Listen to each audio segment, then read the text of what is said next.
नमस्कार साथियों, मैं कुलश्रेष्ठ तिवारी आप लोगों को स्वागत करता हूं कुलश्रेष्ठ तिवारी मैथ्स पे। आज हम बात करेंगे कि अभी हाल ही में भारत के फॉरेन मिनिस्टर गए थे फ्रांस।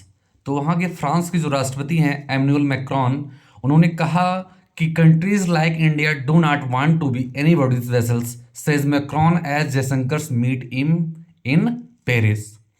पेरिस में जो मुलाकात हुई एस जयशंकर हमारे देश के फॉरेन मिनिस्टर और फ्रांस के राष्ट्रपति एमैनुअल मैक्रोन की भी जो मुलाकात हुई, उसमें फ्रांस के राष्ट्रपति जी ने कहा कि हम भारत को वेसल कंट्रीज बनने नहीं देंगे।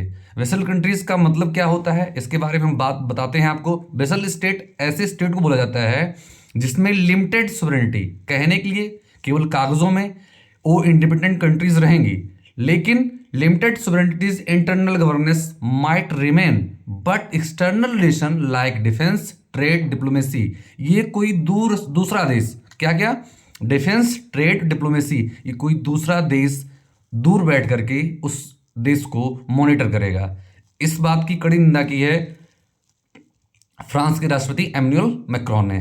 कभी ऐसा पॉसिबल नहीं है। उसके आगे बात करते हैं, एक बेमिर ट्राइनल बनता है यूरोप साइड में। तो फ्रांस, जर्मनी एंड पोलैंड, ये तीनों देश यूनाइट हो रहे हैं और एक दूसरे की सुरक्षा के लिए। जो अमेरिका के राष्ट्रपति की तानाशाही है उसको बैलेंस करने के लिए Europe unites to defend Greenland.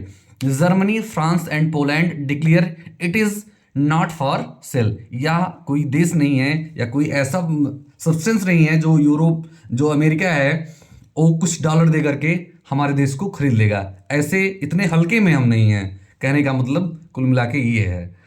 French president condense US for